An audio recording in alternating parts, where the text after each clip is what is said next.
Everyone, welcome to Code Wizard. तो आज हम रीड कोड का problem number 921 minimum add to make parenthesis valid सॉल्व करेंगे। सो मीडियम लेवल का प्रॉब्लम रहने वाला है, बहुत ही इजी प्रॉब्लम है वैसे तो। सो स्टार्ट करते हैं बिना टाइम वेस्ट किए। A parenthesis string is valid if and only if it is the empty string, या तो वो क्या हो, एम्प्टी स्ट्रिंग हो। It can be written as A B, यहाँ पे open bracket A concatenated with A B and close bracket with a where the a and b are the valid string। so यहाँ पे देखो, यहाँ open bracket है, close bracket है, और bracket के अंदर यहाँ पे कहीं a और कंकैटिनेट हो रहा है b के साथ। तो ये क्या है, एक वैलिड क्या है, स्ट्रिंग है। वैलिड स्ट्रिंग हो क्योंकि क्या हो रहा है, ओपन ब्रैकेट जो है वो पेयर कर रहा है अपने क्लोज ब्रैकेट के साथ। ठीक है, अगर ये नहीं होता तो क्या होता है, ये वैलिड नहीं होता। सो ये वैलिड के एग्जाम्पल है। And it can be written as a A, और ए के साथ ओपन और क्लोजिंग ब्रैकेट दोनों है, where the a is a valid string। okay, you are given a parenthesis string s, so आपको parenthesis string s given होगी। in one move you can insert a parenthesis at any position of the string। आपको क्या करना है, सिर्फ at one move में क्या करना है, या तो insert करना है closing, या फिर जो आपका रहने वाला है ओपन ब्रैकेट उनको ऐड करना है। और आपको करना क्या है, यहाँ पे किसी भी पोजीशन पे करना है, और इसको यहाँ पे जो ये मिनिमम ऐड करने हैं यहाँ पे पैरेंथेसिस को मेक इसको बनाने के लिए, क्या, वैलिड पेयर बनाने के लिए। ठीक है, फॉर एग्जांपल लाइक यहाँ पे एक स्ट्रिंग गिवन है और हम इंसर्ट कर सकते हैं ओपनिंग पैरेंथेसिस, लाइक इधर से ओपनिंग पैरेंथेसिस को ऐड कर सकते हैं, और क्लोज पैरेंथेसिस वन मूव में क्लोज पैरेंथेसिस ऐड कर सकते हैं। ओके, यहाँ से आपको रिटर्न करना है minimum number of move to require the make s valid. जो स्ट्रिंग है उसको वैलिड बनाने के लिए कितने मूव्स आपको रिक्वायर्ड होंगे, और वन मूव में आप ऐड कर सकते हैं या ऐड कर सकते हैं क्लोजिंग या फिर ओपन ब्रैकेट। ओके, तो इस एग्जांपल को देखो, यहाँ पे देखो ओपन ब्रैकेट है, क्लोज ब्रैकेट है, यहाँ पे एक पेयर हो गया, यहाँ पे क्लोज ब्रैकेट है, तो इसको क्या रिक्वायर्ड है, यहाँ पे ओपन ब्रैकेट रिक्वायर्ड है, तो ये क्या बन जाएगा, एक वैलिड पेयर बन जाएगा। ठीक है, तो यहाँ पे आउटपुट में 1 है। यहाँ देखो, यहाँ पे 3 क्लोजिंग ब्रैकेट है, ओपन ब्रैकेट तो है ही नहीं, तो हमें 3 क्या करने पड़ेंगे, क्लोजिंग ब्रैकेट भी यहाँ पे ऐड करने पड़ेंगे, तब जाके क्या होगा, ये एक वैलिड पेयर बनेगा। ओके, सो इससे पहले एक चीज, सो ये जो प्रॉब्लम थी minimum number of swaps to make the string balance, ये प्रॉब्लम और ये minimum add to make the parenthesis valid, ये दोनों क्या है, सिमिलर प्रॉब्लम है। बहुत ही कम माइनर चेंजेस है इसमें। सो आप इसको भी ज़रूर सॉल्व करना अगर ये सॉल्व कर रहे हो तो, या फिर इससे पहले या तो इसके बाद में ज़रूर इस प्रॉब्लम को देख लेना। 1 क्या रहेगा, अप्रोच 1 में यहाँ पे हम स्टैक की हेल्प से इस प्रॉब्लम को सॉल्व करेंगे। यहाँ पे क्या करने वाले हैं, स्ट्रिंग में फॉर लूप रन करेंगे और 1 बाय 1 कैरेक्टर्स को चेक करेंगे। सबसे पहले हमें क्या मिला, ओपनिंग ब्रैकेट। जैसे ही ओपनिंग ब्रैकेट मिलता है हमें कुछ नहीं सोचना, डायरेक्ट पुश कर देना अपने ओपन ब्रैकेट को अपने स्टैक में। ठीक है, उसके बाद नेक्स्ट हम मूव करते हैं क्लोजिंग ब्रैकेट पे। क्लोज ब्रैकेट मिला तो हमें चेक करना है कंडीशन ये रहेगी कि जो हमारा स्टैक है वो एम्प्टी तो नहीं है, पहली चीज़ कि एम्प्टी तो नहीं है, और दूसरी चीज़ हमें ये चेक करनी है कि जो स्टैक का पीक है वो कोई क्लोजिंग ब्रैकेट तो नहीं है, क्लोजिंग। सो 2 कंडीशन है, दोनों में से कोई एक ट्रू हो जाती है। अगर स्टैक एम्प्टी है या फिर स्टैक में क्लोजिंग ब्रैकेट है, देखो क्यों क्लोजिंग ब्रैकेट, क्योंकि क्लोजिंग ब्रैकेट और नया क्लोजिंग ब्रैकेट आके कोई भी एक वैलिड पेयर नहीं बनाएंगे, इसीलिए क्या करना है, यहाँ पे मुझे पुश करना होगा। बट अभी देखो क्या है, ओपन ब्रैकेट है।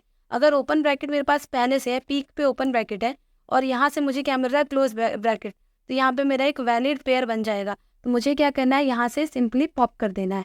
ठीक है, अगर स्टैक एम्प्टी भी नहीं है और स्टैक में क्या है, यहाँ पे एक ओपन ब्रैकेट है, तो पॉप कर देना है। ठीक है, नेक्स्ट हम मूव करते हैं यहाँ पे क्लोज ब्रैकेट पे। अब देखो क्लोज ब्रैकेट पे स्टैक मेरा एम्प्टी है, पहली यही कंडीशन ट्रू हो गई, तो एम्प्टी हो गई, तो यहाँ पे क्या करेंगे, हम यहाँ पे अपने क्लोजिंग ब्रैकेट को पुश कर देंगे। ओके, और एट लास्ट क्या करने वाले हैं, यहाँ पे हम स्टैक का जो साइज होगा उसको रिटर्न करेंगे। क्यों करेंगे, देखो हमारे ये वैलिड पेयर्स जो थे हमने एक तरीके से इनको नेग्लेक्ट कर दिया। सपोज ऐसा कुछ था स्ट्रिंग, और मैंने क्या किया, यहाँ से जो वैलिड थे वो मेरे नेग्लेक्ट हो गए। वैलिड नेग्लेक्ट होने के बाद ये क्या बचे, इनवैलिड बचे, और इनवैलिड कितने, 2 है, तो इनको वैलिड बनाने के लिए मुझे 2 ही ओपन ब्रैकेट ज़रूरत होगी। ठीक है, तो इसीलिए मैं क्या करूँगी, यहाँ पे स्टैक का जो साइज़ है वो मुझे ये बताएगा कि मेरे पास इनवैलिड स्ट्रिंग जो है वो कितने हैं, तो इनवैलिड जो है उसको रिटर्न कर देंगे, इतने ही मुझे ज़रूरत होगी। ओके, सिंपल सा कोड देख लेते हैं। ठीक है, तो सबसे पहले क्या करना पड़ेगा, हमें एक स्टैक बनाना पड़ेगा, और स्टैक कैसा होगा, कैरेक्टर टाइप का ये स्टैक रहने वाला है। इसका नाम रखते हैं st, which is equals to new stack. ठीक है, न्यू स्टैक, हमने एक एम्प्टी स्टैक बना लिया। देन उसके बाद क्या करना था, मुझे यहाँ पे फॉर लूप रन करना था सारे कैरेक्टर्स के लिए। तो कैरेक्टर c जो है वो क्या करेगा, ट्रेवर्स करेगा अपने स्ट्रिंग को तो स्ट्रिंग जो है उसको 2 कैरेक्टर एरे में कन्वर्ट करते हैं। पहले तो जो कैरेक्टर एरे है उसमें कन्वर्ट कर दिया, जिससे कि इजीली क्या कर पाए, ये ट्रैक कर पाए सारे स्ट्रिंग को। अब देखो इफ़ क्या हो जाए कि जो मेरा सी है वो क्या है, एक ओपन ब्रैकेट है। अगर ओपन ब्रैकेट है तो मुझे कुछ नहीं सोचना था, फिर सिंपली जो मेरा स्टैक था उसमें पुश कर देना है अपने किसको, कैरेक्टर सी को, ठीक है। एल्स केस में आते हैं। अब एल्स केस में क्या था, एल्स इफ में क्या कर रहे थे हम कि अगर क्लोजिंग ब्रैकेट आया है तो हमें क्या चेक करना पड़ेगा, जो हमारा स्टैक है वो इज़ एम्प्टी तो नहीं है, इज़ एम्प्टी है। अगर क्या है, हमारा जो स्टैक है वो इज़ एम्प्टी है, या फिर क्या है, या फिर हमारा जो स्टैक है उसके पीक जो है, स्टैक का जो पीक है उसमें क्या है, मेरा एक क्लोजिंग ब्रैकेट है। अगर क्लोजिंग ब्रैकेट है तो मैं क्या करूँगी, यहाँ से मैं फिर से स्टैक जो है उसमें पुश कर दूँगी मेरे क्लोजिंग ब्रैकेट को, मीन्स कैरेक्टर को, ठीक है, जो सी रहने वाला है। एल्स में क्या करूँगी, एल्स क्या करने वाली हूँ, अगर मुझे ओपन ब्रैकेट मिला है मेरे स्टैक में तो मेरे को पुश कर पॉप करना है, तो स्टैक से मैं क्या करूँगी, पॉप कर लूँगी जो भी मेरा क्या था, जो भी मेरा ओपनिंग ब्रैकेट रहेगा उसको मैं पॉप कर लूँगी, ठीक है। एट लास्ट मुझे क्या करना है, यहाँ से रिटर्न कर देना है अपने स्टैक के साइज़ को, ठीक है, जो स्टैक का साइज़ रहने वाला है उसको रिटर्न कर देंगे। और ये मेरा सिंपल सा कोड हो गया। रन करते हैं, सबमिट करते हैं। सो यहाँ पे मुझे टाइम कॉम्प्लेक्सिटी लगी है बिग ऑफ एन और space complexity big of n, क्योंकि मैंने ये क्या किया है, स्टैक में स्टोर किया है अपने एलिमेंट्स को, जो भी मेरे कैरेक्टर्स थे उनको। ओके, हम मूव करते हैं अप्रोच 2 की, और अप्रोच 2 जो है हमारा 2 पॉइंटर अप्रोच रहने वाला है। बहुत ही ईजीली तरीके से और बहुत ही ऑप्टिमाइज्ड वे से हम इस प्रॉब्लम को सॉल्व कर लेंगे और बहुत ही कम टाइम में। सो देखो यहाँ पे मैंने क्या किया है, यहाँ पे ओपन और क्लोज करके 2 वेरिएबल्स बनाया है, उनको इनिशियलाइज किया है 0 से। क्या करने वाली हूँ मैं, किसी के थ्रू मैं इस पूरे स्ट्रिंग को ट्रेवर्स करूँगी। सो मैं क्या करूँगी, जो ओपन रहेगा वो ओपन ट्रैक करेगा मेरे ओपन ब्रैकेट को, क्लोज ट्रैक करेगा क्लोज ब्रैकेट को। ओके, तो मुझे क्या मिला है यहाँ, ओपन ब्रैकेट। जैसे ही मुझे ओपन ब्रैकेट मिलता है, मुझे ओपन को क्या करना है, इंक्रीमेंट बाय 1 कर देना है, ठीक है। देन उसके बाद अगेन मैं ओपन पे जाती हूँ तो मुझे ओपन मिलता है। सो मुझे क्या करना है, यहाँ पे अगेन अपने ओपन ब्रैकेट को यहाँ पे इंक्रीमेंट बाय 1 कर देना है। देन अगेन मुझे क्या मिलता है, यहाँ पे अगेन मुझे ओपन ब्रैकेट मिलता है, मैंने यहाँ पे इंक्रीमेंट बाय ओपन को 1 कर दिया, ठीक है। देन अब देखो क्या मिला, क्लोज मिला।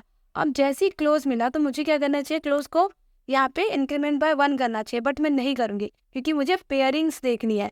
पेयरिंग्स के लिए अगर मुझे क्लोज ब्रैकेट मिलता है तो मैं क्या करूँगी कि अगर मेरा ओपन ग्रेटर देन 0 है तो मुझे क्या करना पड़ेगा, इसको डिक्रीमेंट बाय 1 करना पड़ेगा, ठीक है।